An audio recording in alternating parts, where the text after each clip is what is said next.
నమస్తే. ఈ అద్భుతమైన యానిమేటెడ్ కథా విశ్లేషణకు మీకు స్వాగతం. ఈరోజు మనం ఒక ఆసక్తికరమైన విషయాన్ని మాట్లాడుకోబోతున్నాం. ఒక చిన్న పిల్లాడు వాడి గాలిపటానికి సంబంధించిన ఒక అందమైన కథ ద్వారా మన మనుషుల సైకాలజీకి సంబంధించిన ఒక ఇంట్రెస్టింగ్ విషయాన్ని ఈరోజు డీకోడ్ చేద్దాం. అసలు ఎప్పుడైనా గమనించారా? పనులు సవ్యంగా జరగనప్పుడు లేదా ఏదైనా తప్పు జరిగినప్పుడు మనం ఎలా ప్రవర్తిస్తాం? ఏమీ జరగనట్లు అంతా బాగానే ఉన్నట్లు నటిస్తుంటాం కదా? అవును, ఇది మనందరి జీవితాల్లో జరిగేదే. ఎందుకిలా చేస్తాం? వాస్తవాన్ని పక్కన పెట్టి ప్రాబ్లం లేనట్లు యాక్ట్ చేయడం వెనుకున్న సైకాలజీ ఏంటి? కమాన్ తెలుసుకుందాం. ముందుగా మన కథలోకి వెళ్దాం. మొదటి భాగం, రవి మరియు అతని ఎర్రటి గాలిపటం. రవి అనే ఒక కుర్రాడున్నాడు. ఒక అందమైన చిన్న గ్రామంలో ఉండేవాడు. ఊర్లో అందరికీ రవి అంటే భలే ఇష్టం. కాని రవికి మాత్రం తన దగ్గరున్న ఒక ప్రకాశవంతమైన ఎర్రటి గాలిపటమంటే ప్రాణం. రోజూ సాయంత్రం అవగానే చాలు ఆ గాలిపటాన్ని పట్టుకుని మైదానానికి పరుగుతీసేవాడు. ఆకాశంలో అంతెత్తున అది ఎగురుతుంటే చూసి మురిసిపోయేవాడు. అదంటే అతనికి ఎంత ఇష్టమో మాటల్లో చెప్పలేం. అయితే ఒకరోజు మధ్యాహ్నం సడన్గా వాతావరణం మారిపోయింది. గాలి చాలా వేగంగా వీస్తోంది. అప్పుడు రవి ఫ్రెండ్ అరుణొచ్చి ఒక చిన్న వార్నింగ్ ఇచ్చాడు. ఒరే, గాలి చాలా బలంగా ఉంచురా, కొంచెం జాగ్రత్త అని చెప్పాడు. సాధారణంగా మనకిష్టమైనవి ప్రమాదంలో ఉన్నప్పుడు మన శ్రేయోభిలాషులు ఇలాగే చెప్తుంటారు కదా. కానీ ఇక్కడే ఒక ఇంట్రెస్టింగ్ విషయం జరిగింది. గాలి అంత బలంగా వీస్తున్నా సరే రవి ఆ మాటల్ని అస్సలు పట్టించుకోలేదు. ఫుల్ కాన్ఫిడెన్స్తో ఏం కాదులేరా, నా గాలిపటానికి ఏమీ కాదు అని నవ్వేశాడు. ఒక్కోసారి మనకి ఇష్టమైన వాటిమీద ఉండే ఓవర్ కాన్ఫిడెన్స్ పుంచి ఉన్న ప్రమాదాన్ని కూడా చూడనివ్వదు అని చెప్పడానికి ఇదొక బెస్ట్ ఎగ్జాంపుల్. ఇక ఇక్కడి నుంచి అసలు కథ మొదలవుతుంది. రెండవ భాగం, ప్రమాదం మరియు దాన్ని అంగీకరించకపోవడం. ఒక్కసారిగా గాలి పెరిగింది. ఫట్, దారం తెగిపోయింది. కట్ చేస్తే ఆ అందమైన ఎర్రటి గాలిపటం నేరుగా వెళ్లి ఒక ఎత్తైన చెట్టు కొమ్మల్లో చిక్కుకుని ఘోరంగా చిరిగిపోయింది. అంతా సెకండ్ల వ్యవధిలో జరిగిపోయింది. ఆ దృశ్యం చూసి అందరూ షాక్. రవి అయితే కళ్ళప్పగించి అలా చూస్తూ ఉండిపోయాడు. అప్పుడు అరుణ్ నెమ్మదిగా, అయ్యో, నీ గాలిపటం విరిగిపోయింది కదరా అని చాలా బాధగా అన్నాడు. కాని రవి రియాక్షన్ వింటే మీరు ఆశ్చర్యపోతారు. లేదు, అది చాలా బాగుంది అనేశాడు. నిజం కళ్ళెదుటే కనిపిస్తున్నా అది ముక్కలైనా సరే రవి అంగీకరించలేదు. చివరికి ఆ చిరిగిన గాలిపటాన్ని ఇంటికి తీసుకెళ్లి వాళ్లమ్మతో కూడా, దీనికేం కాలేదు, ఇదింకా సూపర్గా ఎగురుతుంది అని చెప్పాడు. అంటే వాస్తవాన్ని యాక్సెప్ట్ చేయడానికి రవి మైండ్ అస్సలు ఒప్పుకోవట్లేదన్నమాట. ఒక్క నిమిషం కథను ఇక్కడ పాజ్ చేద్దాం. అసలు రవి ఎందుకలా ప్రవర్తించాడు? సైకాలజీలో దీన్నే డినాయల్ లేదా నిరాకరణ అంటారు.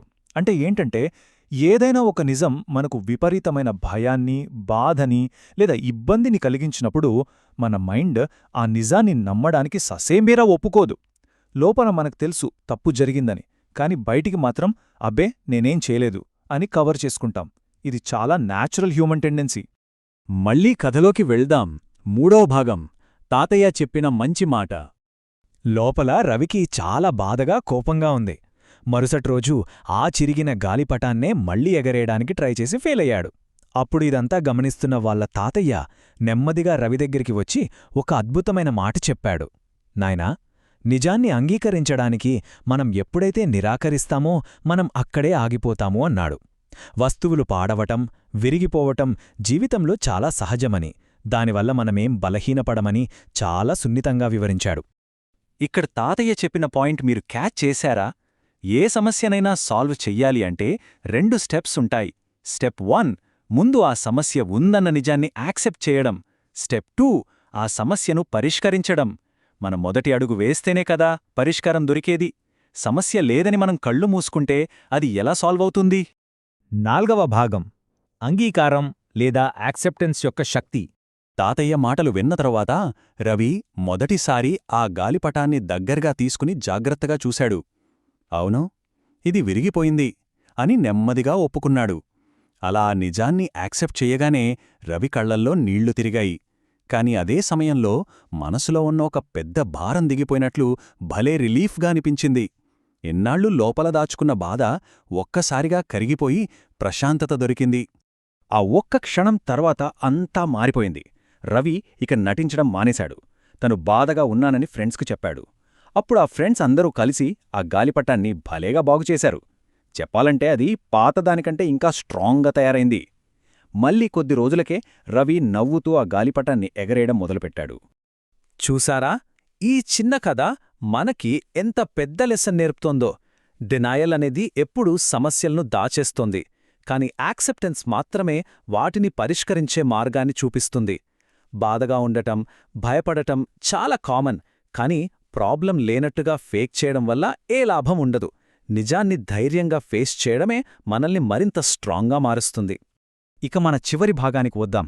5వ భాగం, నిజ జీవితంలో ఈ డినైయల్ను గుర్తించడం.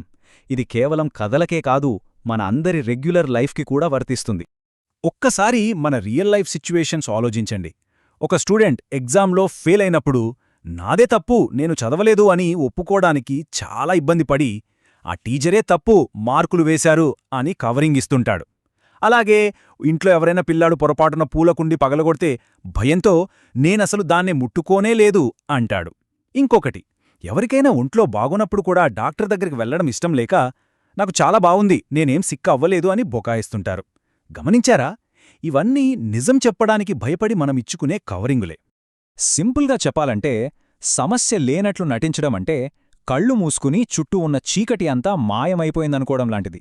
అదే మీరు కళ్ళు తెరిచి వాస్తవాన్ని ధైర్యంగా ఎదుర్కొంటే ఆ పరిస్థితి నుంచి చాలా కొత్త విషయాలు నేర్చుకోగలం, మనల్ని మనం మరింత బెటర్గా ఇంప్రూవ్ చేసుకోగలం. ఫైనల్గా, ఈరోజు మనం నేర్చుకున్న ఈ అద్భుతమైన కాన్సెప్ట్ని మైండ్లో ఉంచుకుని మిమ్మల్ని మీరు ఈ ఒక్క ప్రశ్న అడగండి. జీవితంలో సానుకూలంగా ముందుకు సాగడానికి ఈరోజు మీరు ఏ వాస్తవాన్ని ధైర్యంగా అంగీకరించబోతున్నారు? వాస్తవాన్ని యాక్సెప్ట్ చేయడంలో ఉన్న పవరేంటో మీకు ఈపాటికి అర్థమయ్యుంటుందని అనుకుంటున్నాను. ఈ విశ్లేషణ మీకు నచ్చిందని ఆశిస్తూ మరొక